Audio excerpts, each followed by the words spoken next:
Hey guys, so today I'm going to be talking about the final two episodes of Fargo Season 5. So all in all, it was a relatively good way to finish off a relatively good season of television.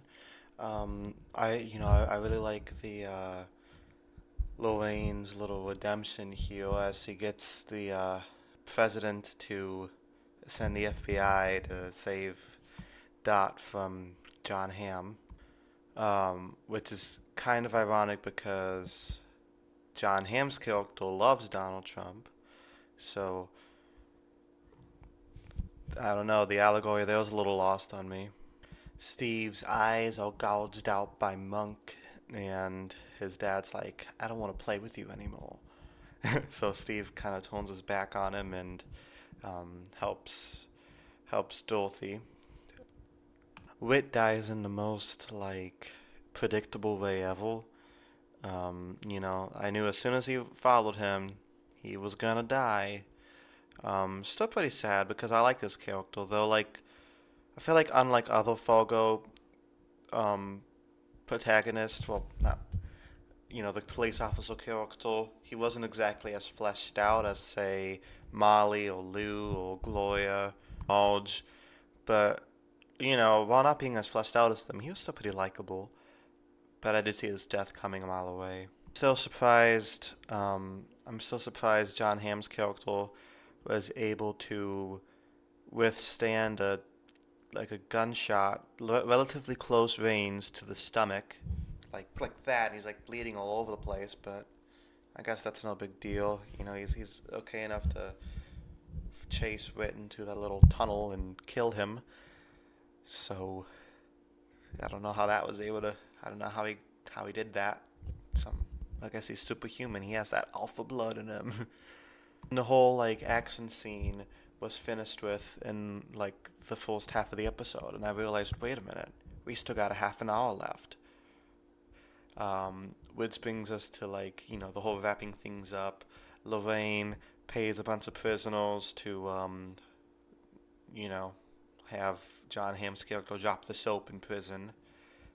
Um, her and Dio, who didn't really do much in these last couple episodes, surprisingly enough, they visit Rick's grave, and they Lorraine, I mean Dorothy and her family, they make some biscuits, but old Monk shows up.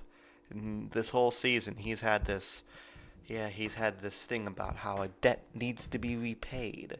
I've seen this a theme throughout the season, both that and monetarily with Lorraine's character. You know, a lot of theme about how the ways we could forgive debt and stuff. It's this never-ending cycle of more and more debt, and it's a very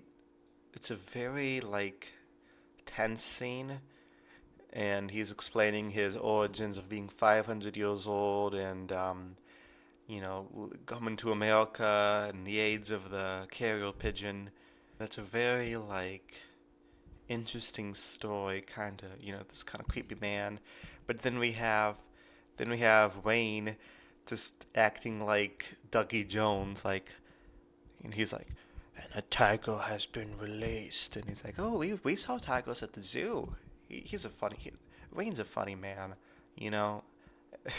I'd like to see a spin-off about him as a car salesman. That'd be funny.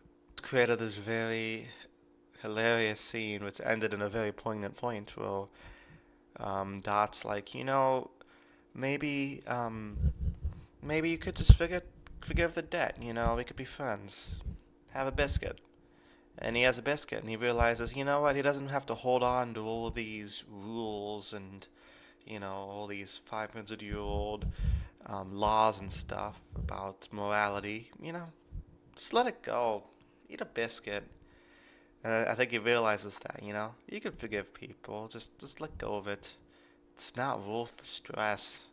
And I like that ending. It also harkens back to the Minnesota Nice Chipple theme. So throughout the entire series, it was in episode 1, it started with it, about how everybody's all chipple and happy no matter how bad things get.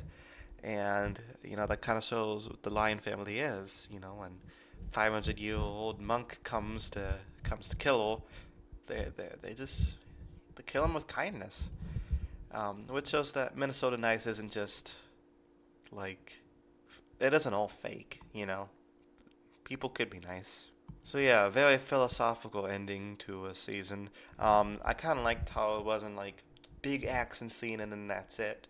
You know, because Fargo's never really been known as this like huge action set pieces. Like they have them from time to time.